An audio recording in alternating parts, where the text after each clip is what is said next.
am getting here the night before, and supposedly after like 2 p.m. it pours. So I'm hoping it's not like this tomorrow, but I'm just making sure I know where the trailhead is, just since I'll get here nice and early in the morning. But I'll give you kind of a quick tour here before I get nice and cozy in my sleeping bag.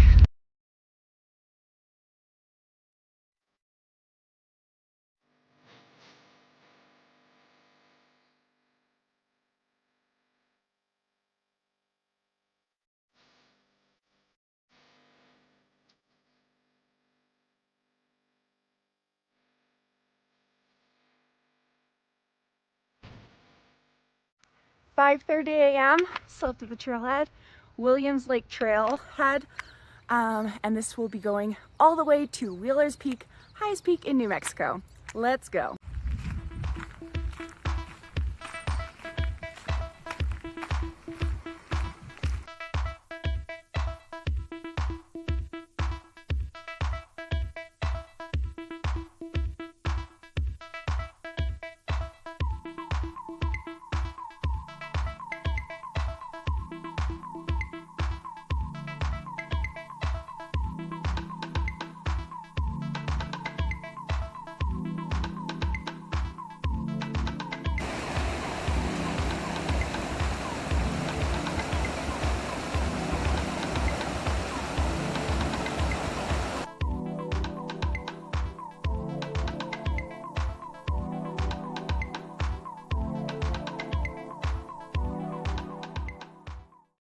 What is up, friends? My name is Laura. If you've never visited my YouTube channel before, welcome.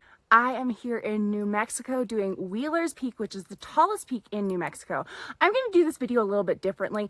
I'm going to be bringing you along on the entire hike, show you some great views, and then at the end do more of a Q&A, ask questions that I've gotten along the way. For the second half of the video, I'm going to give you some tips, what I brought for this day hike, what the terrain's like, all of those different kind of things. So if you're just looking for those questions asked, skip to the second part of the video and you will. So this will be your one-stop shop for everything you need to know about Wheeler's Peak. Make sure you hit that subscribe button before you start watching, guys. I will be doing a ton more hikes like this. Next week, I am doing the highest peak in Colorado, so you don't want to miss it. 1 mile in. This trail was very well marked. You can see the little blue sign there, and that's how it looks all along the way.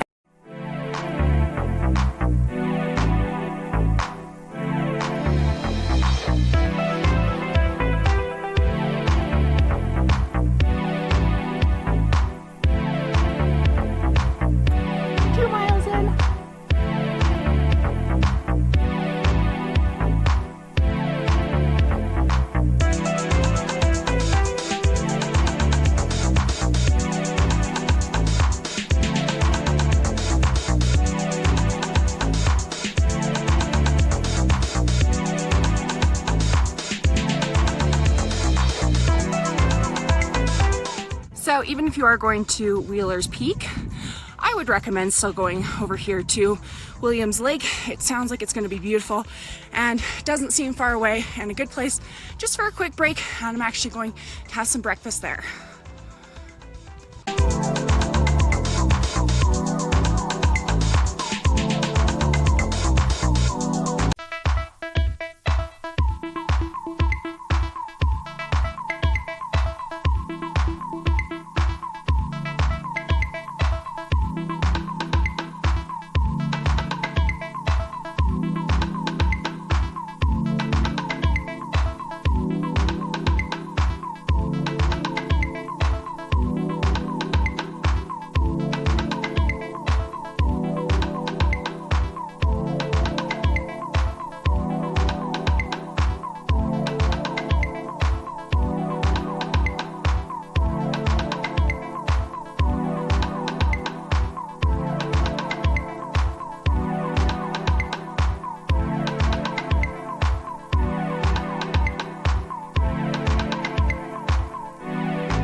I'm officially at Williams Lake. You can see the elevation is over 11,000 feet, so this is a very high up lake. And I'm pretty sure, if I had any guesses, that that is going to be Wheeler's Peak. Just because back there, when you took the other route, which I'll backtrack a little bit, it's left.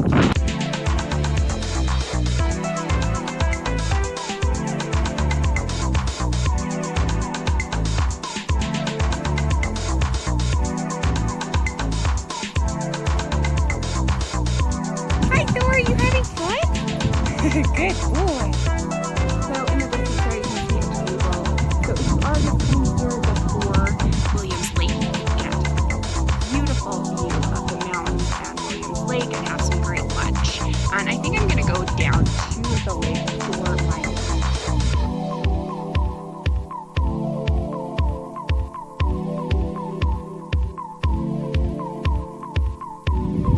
Would someone like a pepperoni stick?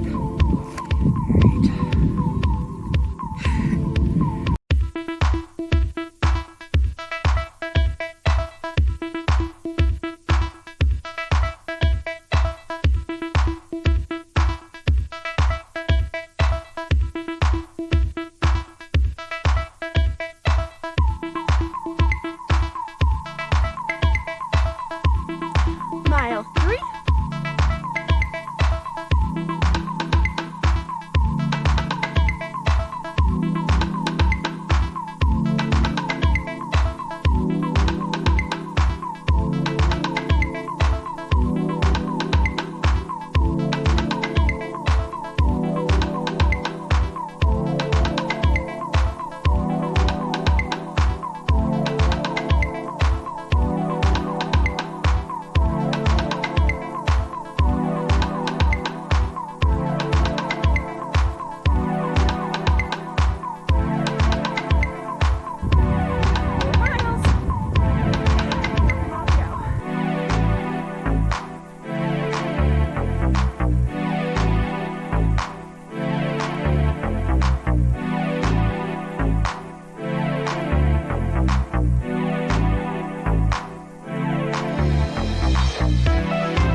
am almost back in the car. I am so proud of Thor. He went the whole way. Give this video a quick thumbs up if you're proud of Thor like I am. But anyways, I'm going to do that quick Q&A while I'm sitting down, and I really want to kind of just answer any of the questions that kind of came to mind or that people have asked me, especially about hiking, about the duration of this hike, if this is the only route, all that kind of stuff. So stay tuned.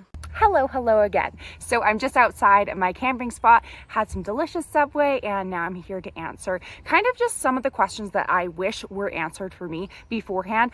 It's not going to be too long, but I hope that it is informative. I have 10 written down, so here they are. The first one being, what time did I actually start? So I did read a lot of reviews, mainly on All Trails, that people said start as early as possible. A lot of people started with headlamps. I started right around 5:30 or just after, and honestly, that's right when the sun came out, so I did not find myself needing a headlamp or any kind of thing like that. With that said, I'm glad I didn't start any later. I'll get into that a little bit later in the video. You can hear squirrels in the background, you can tell them in nature, but also with that said, I barely saw anyone coming up, and I actually only saw 2 people coming down. It was a lot more busy when you start later, and that kind of just slows the process down, especially with social distancing right now. So I do highly recommend starting as early as possible, especially around here. You can kind of see it's quite gloomy behind me.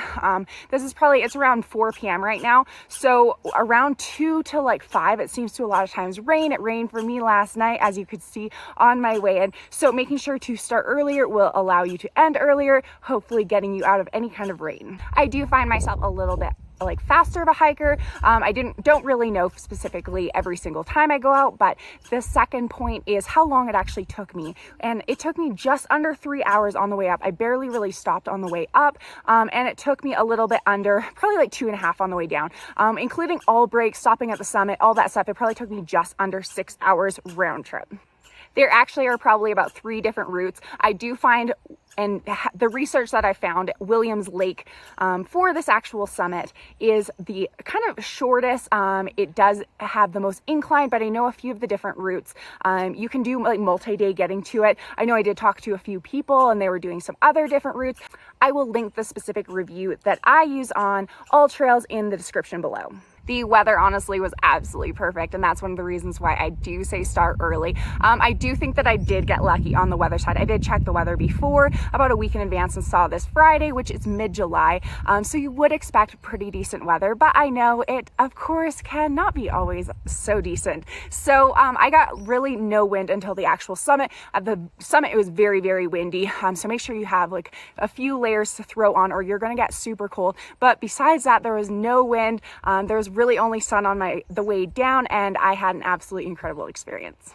As you saw, I did bring my dog Thor with me, so yes, it is dog friendly. So if you do have a little dog or a large dog at home, feel free to bring them. There's really no scramble area. When I did Bora Peak, there definitely was more of a scramble. So I honestly wish I hadn't brought my dog. I'm glad I brought my dog. Very dog friendly out there. There's multiple dogs. They all hung out. The only thing that I wish people weren't doing, I guess, would be, and I heard this a few times, was people just were planning on going to Williams Lake, and then when they were there, they realized that the highest peak in New Mexico is only 2 miles away, and they kept going, and then they got super exhausted. Remember that, 2 miles doesn't always mean 2 miles, first of all, as it was closer to 3.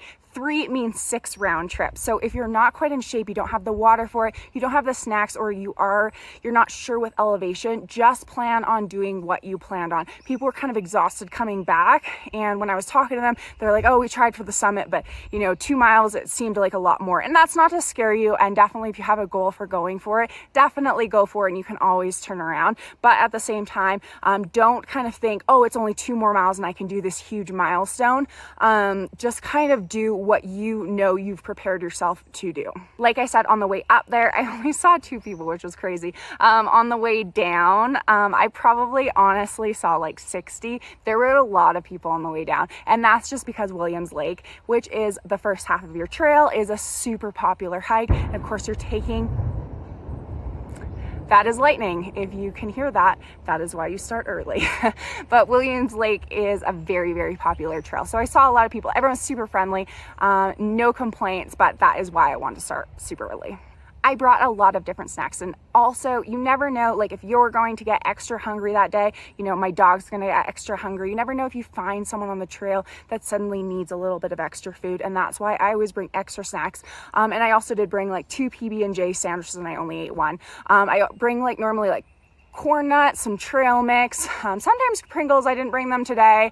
I always bring like pepperoni sticks or beef jerky. So just some really easy things that you can grab if you need just kind of like that energy boost, some extra calories in your system at the time, or whenever you're kind of taking a break, just popping something in your mouth. The final point that I want to make, guys, is hopefully if you're watching this in years to come, this won't be an issue. But right now, of course, there is a pandemic in the world. And to actually go on this trail, it does say you do need to wear a face mask and practice social distancing. So I did just want to make a point of saying, a lot of people ask me about traveling right now. I barely have traveled in the past 4 months or whatever. I'm kind of back at it a little bit again, just of course around the US, but I'm kind of just sleeping in, you know, by myself.